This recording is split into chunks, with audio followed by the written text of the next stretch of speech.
So when the people over at onlyyams.com reached out and asked me to do this month's featured recipe, well, at first, my reaction was, wait a minute! Who are you? But then I thought about it. And I thought, you know what? Yeah, I'll do that. So all jokes aside, today we are doing sweet potato cheesecake. Now, I know what you're probably thinking, what? It's a thing that I've done a few times, because for some reason, while I was in culinary school, every dessert I made had to have sweet potato in it. I don't know. I really don't know why that was a thing. But yeah, so first things first, we're going to get into the crust, which is going to be a bit different because not only are we going to do graham cracker, but we're going to see if we can mix it with the vanilla wafer crust. And then we'll get into the actual cheesecake making because hopefully by the time we're done with this, my eggs will have finished cooling down. Alright guys, so today's episode is going to be mostly narration heavy. Not going to be much like of those in-between scenes that I've been doing for the past few videos, but yeah, so let's get into this graham cracker crust. So you're going to basically crush up your graham crackers and vanilla wafers. Also, I'm going to be putting the amounts down in the description because the ones I use in the video, I had to tweak the recipe a little bit, so it's going to be different. So it may look different if you actually do make this at home. So just follow the ingredients in the description and the instructions in the video, if that makes sense. But anyways, crush up your graham crackers in a bag. You don't want them to be completely pulverized. You want that like kind of unevenness, but you do want to make sure you get like, you know, decently crushed pieces. You don't want any like big hunks or anything in there, which is why I'm over here struggling to do this apparently. Alright, so once you've gotten that all crushed in a mixing bowl, add 1/4 of a cup of sugar, your almond extract, and your melted butter. Then you're going to mix that until it's well combined. Now you're looking for a similar consistency to like wet sand. Alright, once you've gotten that all combined, you're going to put it into your parchment lined springform pan. Make sure you use the parchment. It helps with removal. Also, I forgot to mention, the recipe in the description is for 2 7-inch cheesecakes, so adjust accordingly. But you're gonna put it in your springform pan and you're gonna just kind of spread it around, make sure you get a nice even coat. You want to make sure you have that little bit of a lip on the edges like how we did last time, because this not only helps with cutting, but it also helps with keeping the cheesecake like from leaking out of the pan. I mean, it usually doesn't, but in the off chance that something happens, it won't leak out of the pan. But yeah, just make sure you get a nice coat. You're gonna press it, make sure it's all nice and tight, I guess, and then you're going to set it in your fridge while you make the cheesecake filling.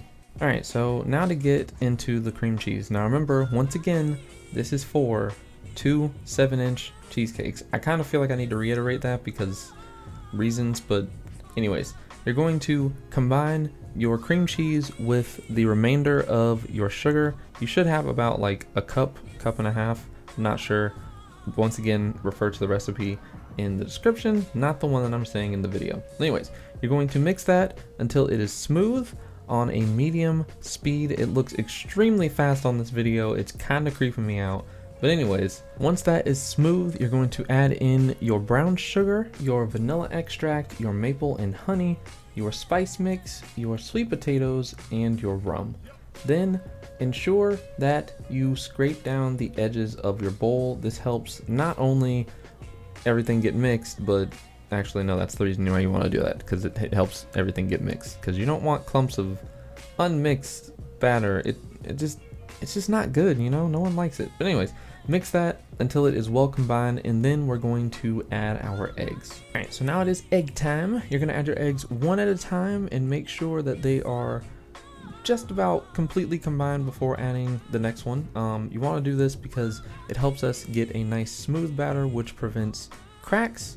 And then after that, you're going to take your little bowl off the stand, make sure everything is well incorporated, maybe scrape the bottom, because I found that the sweet potato kind of tended to like settle at the bottom a little bit. So I gave it a nice mix here, and now it's just time to pour it into our tins and bake these bad boys. Alright, so now we've reached the redundant instructions part of the video. Pour your batter into your prepared pan. Not sure why we have to tell you to do this stuff, but whatever. Anyways, once you've got that poured, you're going to do some nice little taps on a counter, or I don't know, whatever you tap pans on. And you're doing this to, one, release bubbles from inside of the batter, but two, to make sure the top is even, because if the top isn't even and it's all like, you know, uneven stuff, it'll risk not only the top cracking, but the cake rising at an uneven like pace, I guess I could say. But anyways, once you've gotten that done though, set your cake into a oven preheated to 355 degrees for for an hour and 10 minutes, or until the middle is set. And then once it's done, you are going to turn your oven off and let them cool in the oven. Okay, don't take them out, don't open the oven, just turn it off and let them cool in the oven, and then you're going to refrigerate for 4 hours.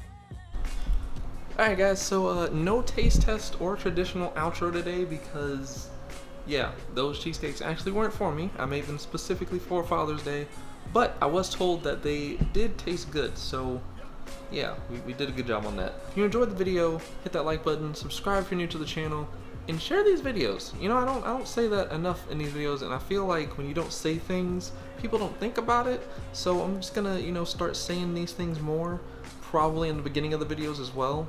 I don't know, just gonna try some things to see if things work. But yeah, thank you guys for all the support on last week's videos, especially the Popeyes video.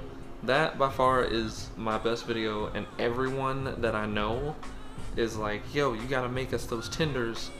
And I'm just like, oh, okay. But yeah guys, I'm gonna go. I will see you guys on Friday, and yeah, I guess